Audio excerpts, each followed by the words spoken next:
ये सब देखने के बाद रवि ने फैसला किया, मैं जान के रहूंगा उस लड़की का राज। फिर वो घर जाने लगता है, तभी उसे रास्ते में कुछ लड़कों की लाशें मिलती हैं। किसी के पैर नहीं, किसी के हाथ नहीं, तो किसी का सिर ही नहीं। ये देख के रवि का डर और बढ़ जाता है। सोचता है अब तक तो लाशें गायब होती थीं, लेकिन अब तो लाशें मिलने लगी हैं। वो सीधा कुएं के पास जाता है और जोर से चिल्लाता है, बस बता दो तुम कौन हो, इतना दर्द क्यों, क्या चाहती हो तुम हम सबसे। तभी कुएं के अंदर से वो लड़की निकलती है, आंखों में आग लेकर बोलती है, तू यहाँ क्यों आया है, क्यों जानना चाहता है सब कुछ, ये मेरी लड़ाई है, तू बीच में मत आ। और वो लड़की वापस कुएं में चली जाती है। रवि सोचता है इसके साथ जरूर कुछ बहुत बुरा हुआ है।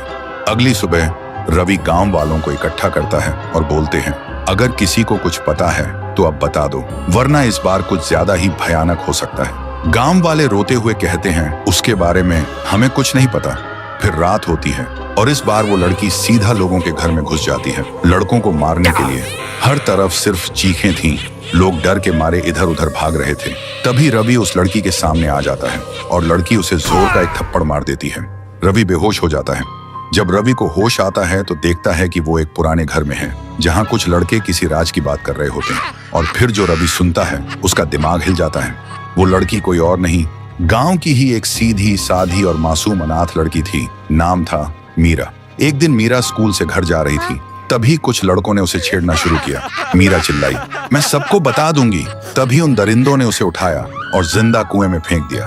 वो चिल्लाती रही मगर किसी ने नहीं सुनी उसकी चीख। और मरने से पहले मीरा ने एक श्राप दिया, जब मेरी चीख कोई नहीं सुन सका तो अब हर चीख में सिर्फ मौत होगी। गांव के हर लड़के को मैं ले जाऊंगी एक एक करके। इस सब सुनते ही रवि घबरा जाता है। अब वो सब कुछ समझ जाता है, ये बदला है, एक आत्मा का बदला। अगली सुबह रवि पूरे गांव को सच बताता है। सुन के गांव वाले गुस्से से भड़क उठते हैं और कहते हैं, उन दरिंदों को वही मिलना चाहिए जो मीरा के साथ हुआ। फिर गांव वाले उन दरिंदों को पुलिस के हवाले कर देते हैं और रात को पूरा गांव कुएं के पास इकट्ठा होता है। सब रो रो के कहते हैं, मीरा तुम्हारे गुनहगारों को अब सजा मिल चुकी है, अब हमें छोड़ दो। जो तुम्हारे साथ हुआ उसका हमें अफसोस है। तभी कुएं के अंदर से एक रोशनी चमकती है और एक ही पल में वो रोशनी आसमान की तरफ उड़ जाती है। तब से गांव के लोग सुकून से जी रहे थे। रात में बिना डरे आसमान में तारे देख पाते थे और हर साल गांव का हर इंसान मीरा के नाम का दिया जलाते थे उस कुएं के पास।